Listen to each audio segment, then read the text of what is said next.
Fleming title. They sign Guy Hamilton to direct. Writers are brought in, but a serious problem develops. Producer Harry Saltzman's other investments create massive debts. Technicolor and Eclair de Brie. Disasters.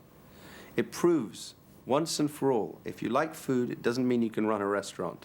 Harry had gotten himself into a terrible financial mess with the Swiss bank, and he had pledged his shares of the company's stock, and they were foreclosing.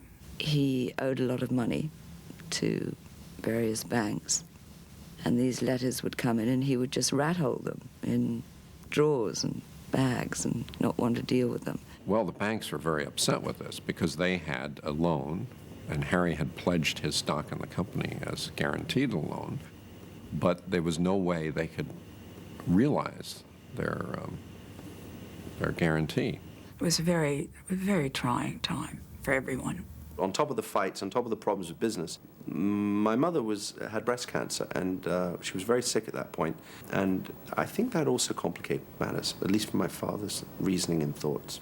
So they were planning to put Harry into bankruptcy, and this has, caused a huge amount of friction. And we had a succession of negotiations and with different people, different investment bankers. Before I worked for Harry, I worked for a Saudi Arabian called Khashoggi.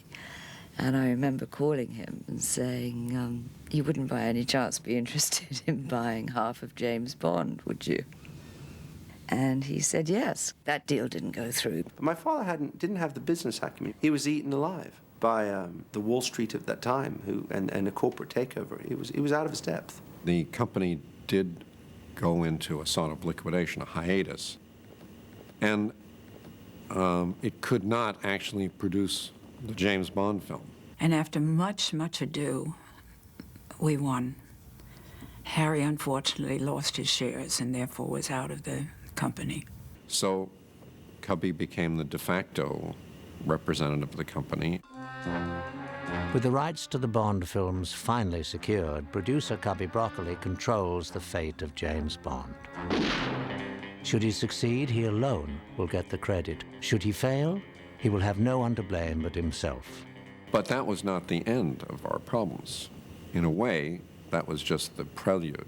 Because of a clause in Ian Fleming's agreement, no portion of his novel could be adapted into a screenplay. Cubby Broccoli would have to supervise the creation of a totally original storyline. We went through certainly a dozen writers. Anthony Burgess was one. He came up with an idea. He said, I've got a great idea, let me pitch it to you. And he wrote something up and he gave it to us. John Landis was a young writer at the time, recommended by MGM, and he did work with Guy Hamilton for a short time. The turmoil in development takes its toll on director Guy Hamilton and the writers. They'd been on the picture for a while, and because of the trouble with Harry and Cubby, they went away. To bring the production back on track, Cubby turns to an experienced Bond director. I became involved with The Spy Who Loved Me 10 years after I'd made You Only Live Twice. With the director set, filmmakers dive into reworking the script. We started to basically experiment and find the plot. We sat around and thought, well, what are the intriguing things? And one of the intriguing things was there was an idea of a supertanker that swallowed boats. And so that developed into a supertanker that swallowed atomic submarines and captured them that way. Which was also a bit like You Only Live Twice, but that nobody worries about that too much. And that's how we started. Even without a completed script, Cubby Broccoli and Lewis Gilbert begin to assemble the key production team, including associate producer Bill Cartledge and production designer Ken Adam. We thought, well, maybe we'll go out and shoot in the Far East again, because that's always exotic. Which was interesting because I had quite a lot of contacts, of course. So the first thing that happened to me is I got sent back to Japan. Lewis Gilbert said, oh, if you want to do something about the sea, there's this great underwater city that they have in Okinawa. The Japanese had developed a sea laboratory which actually did rise up and sink into the sea. We had the idea, well, maybe that could go underwater and that could be the villain's lair. Of course, you know, for a guy that lives under the ocean, he'd like to wipe out all people polluting the oceans. Today, civilization as we know it is corrupt and decadent. Inevitably, it will destroy itself. I'm merely accelerating the process.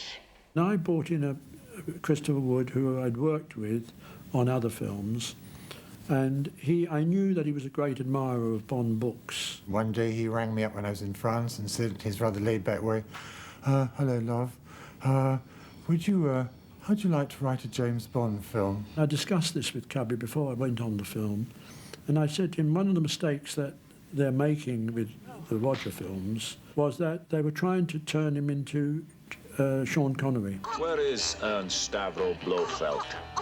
You're hurting my arm. I'll break it unless you tell me where those bullets go. They should try and make him more towards the book of James Bond, very English, very smooth, very good sense of humour. Can you play any other tune? Lewis, one of the funniest, sweetest men I've worked with. Great sense of humour. I think the reason we got on so well, we both have the same sense of humour. I didn't give up the jokiness and I didn't give up the tongue-in-cheek because I felt that we needed to get back to that kind of thing. Bond, what do you think you're doing? Keeping the British end up, sir. Roger himself is an amusing man. Off the camera, he can be extraordinarily relaxed and funny. And of course, one tunes into this when one's writing for him. All these things don't mean anything unless the story holds together. So our initial attack on the story, when we first met in Paris, was to see whether the relationship between the main characters and the basic plot was solid and good. Even though the filmmakers soon have a script they approve of, the screenplay itself becomes the center of controversy. As soon as our script came out, we were slapped with a plagiarism case by Kevin McClory, who claimed that we'd plagiarized a script that he'd written. And there was an injunction suit on the film. So we all had to fight this injunction suit through the summer in the courts in London. Finally, the injunction was denied, and we could go ahead and make the film. So there was a lot of legal background, a lot of legal conflict to get this film off the ground. And what's amazing is that it's probably the best of the Roger Moore films, and one of the best films that we made at the time. And maybe it was the conflict itself that caused everyone to feel we have to make this picture and it has to be good. Despite all the hard work, the script still needs one more element, an exciting pre-credit sequence. I was looking through a magazine one day, and I saw that this fellow had skied off El Capitan and then opened a parachute. We discussed it, and I said, but is that possible? Well, let's find this guy. People have defined adventure as something having a large element of the unknown, and the unknown could kill you. So we went out to California, got a hold of Rick, and it turned out that he'd actually never done it. He didn't actually ski off the mountain, but he very quickly said, but I could do it, and I know where I can do it. He said, I can do it up in Mount Asgard in the Arctic Circle, but we can only be there for 6 weeks. All the rest of the time it's snowed in. They sensed that it was going to be too expensive. None of us were totally convinced. That's why we went out to Canada on that initial survey. And we went to the actual mountain, and we landed on the mountain, and we did all of the tests that we could do. And I kept looking at him and saying, are you sure you can do this, Rick? And he said, oh, yes, I can do it, you know. They did this test footage of me standing on the edge of that sheer cliff in a bright red parka. That test footage came out so spectacular. We went back with this footage, and Lewis and Cubby and the head of United Artists, Dan Risner, disappeared into the theatre, looked at our material, and we waited outside. We weren't allowed in. And they came out after 10 minutes and they said, do it. This was way in advance of the beginning of the film.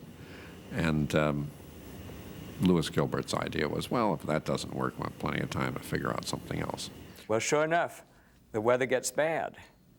And for a couple of days, people sit around. Nothing's happening.